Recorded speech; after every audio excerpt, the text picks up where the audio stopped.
So, Frank Reich is saved for now, right? Kind of. The leash is longer than it was last week, but that's not saying much. After blowing it, versus the Raiders and the Jaguars last year, coming out flat versus the Texans and the Jaguars, and then you still come out flat shooting yourself in the foot versus the Chiefs. Looked a little better versus the Chiefs. The defense is figuring it out. Stephon Gilmore looked great. Unique Ngakoue finally had a good game. Let's hope he can continue it because we're tired of inconsistent players. Hopefully Unique is here to stay for the season and not just one game or two. Tyquan Lewis had a good day. Ben Banogu had a few positive plays. But a lot of people are going to question Frank Reich, and they're not happy about Frank Reich going for it on fourth down early in the game. I'm not mad about that.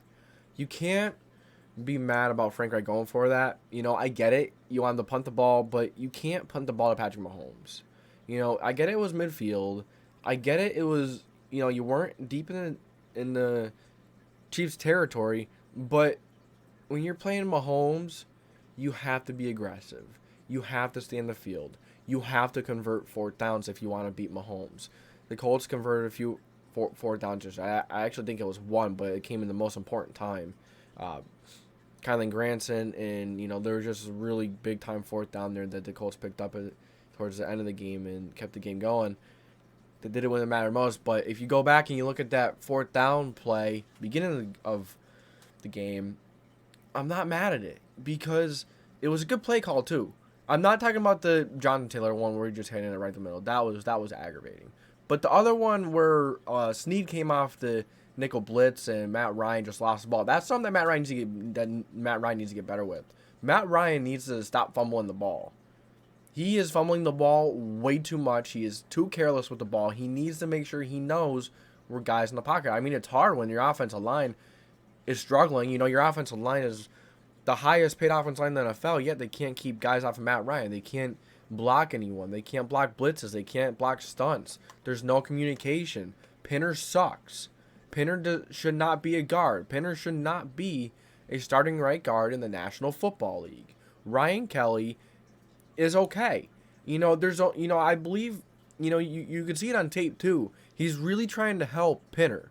So it's hard to concentrate on your guy when you have to worry about Pinner next to you. And then Nelson on top of that worries about Kelly then because Kelly is struggling. But is Kelly going to be worth re-signing this offseason?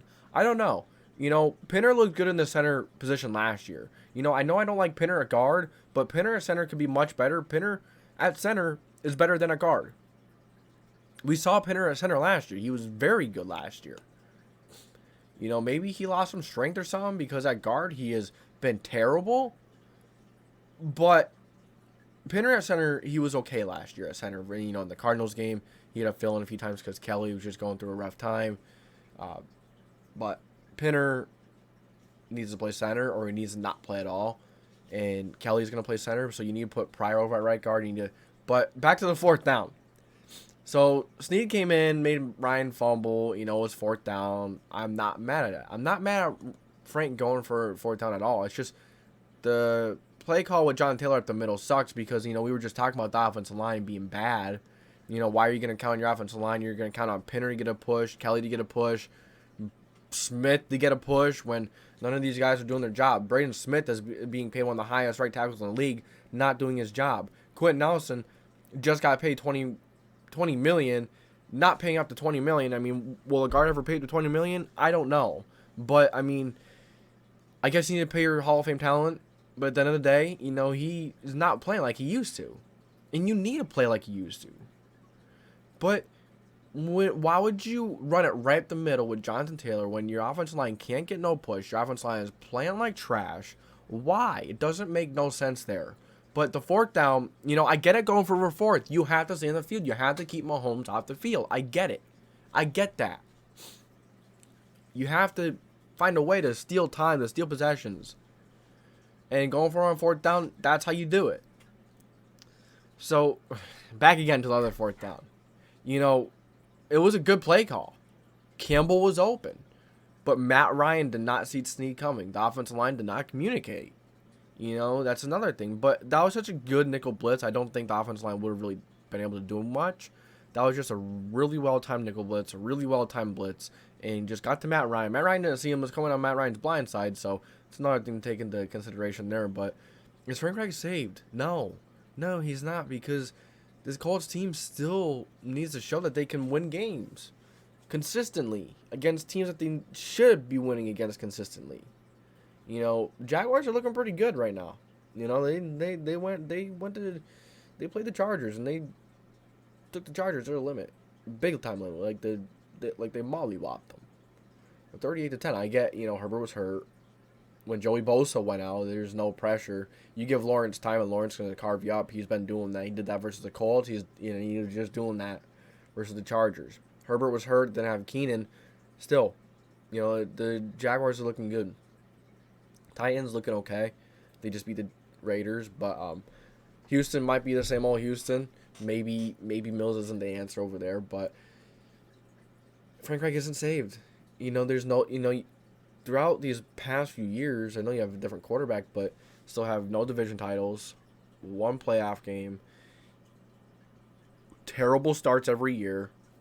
It's just every single year he has, and you know, multiple games a year, more than just multiple. Frank Reich calls these stupid, annoying plays. You know, he doesn't get his playmakers involved. He doesn't get his stars involved. You just don't get it. You don't get it. He outsmarts himself.